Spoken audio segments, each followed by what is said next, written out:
कांग्रेस हमेशा बांटो और सत्ता पाओ के फॉर्मूले पर चली है। कांग्रेस ने बार बार ये सिद्ध किया है कि वो एक गैर जिम्मेदार दल बन गया है। वो अभी भी देश को बांटने के लिए नए नए नैरेटिव गढ़ रही है। कांग्रेस समाज को बांटने का फॉर्मूला लाती रहती है। कांग्रेस देश के मतदाताओं को गुमराह करने से बाज नहीं आ रही। कांग्रेस का फॉर्मूला साफ है कि मुसलमानों को डराते रहो, उनको भय दिखाओ, उनको वोट बैंक के कन्वर्ट करो और वोट बैंक को मजबूत करो। कांग्रेस के एक भी नेता ने आज तक कभी नहीं कहा कि हमारे मुस्लिम भाई बहनों में कितनी जातियां होती हैं। मुस्लिम जातियों की बात आते ही कांग्रेस के नेता पर मुंह पर ताला लगाकर बैठ जाते हैं। लेकिन जब भी हिंदू समाज की बात आती है तो कांग्रेस उनकी चर्चा जाति से ही शुरू करती है। कांग्रेस की नीति है हिंदुओं की एक जाति को दूसरी जाति से लड़ाओ। कांग्रेस जानती है कि जितना हिंदू बटेगा उतना ही उसका फायदा होगा।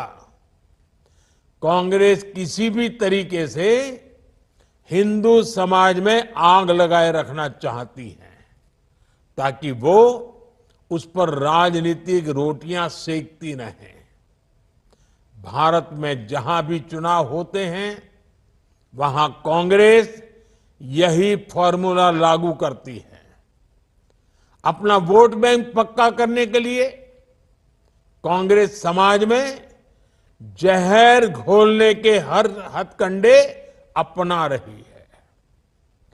कांग्रेस पूरी तरह से सांप्रदायिक और जातिवाद का चुनाव लड़ती रहती है।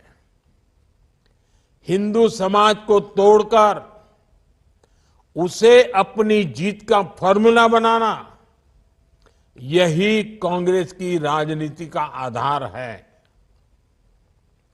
कांग्रेस भारत के सर्वजन हिताय, सर्वजन सुखाय की भावना का दमन कर रही है। सनातन परंपरा का दमन कर रही है। जिस कांग्रेस ने इतने वर्षों तक देश पर राज किया, वो सत्ता में वापसी के लिए इतनी बेचैन है कि हर रोज नफरत की राजनीति कर रही है। कांग्रेस की पुरानी पीढ़ी के नेता भी बेबस है, असहाय है कि उनकी इस पार्टी की क्या स्थिति हो गई है। कांग्रेस की ये स्थिति होने वाली है। कांग्रेस नफरत फैलाने की सबसे बड़ी फैक्ट्री बनने वाली है। ये गांधी जी ने आजादी के बाद ही समझ लिया था। इसलिए ही गांधी जी ने कहा था कि कांग्रेस को खत्म कर देना चाहिए। कांग्रेस खुद खत्म नहीं हुई, लेकिन आज देश को खत्म करने पर तुली हुई है। इसलिए हमें सावधान रहना है, सतर्क रहना है। साथियों, मेरा पक्का विश्वास है समाज को तोड़ने की आज जो कोशिश हो रही है, ऐसी हर साजिश को महाराष्ट्र के लोग नाकाम करके रहेंगे।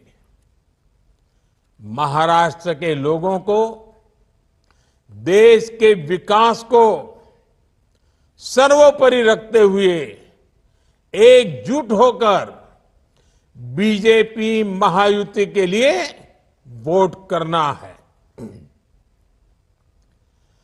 हरियाणा तर भाजपा जिंकली. आता महाराष्ट्रात यापेक्षा मोठा विजय मिळवायचा आहे.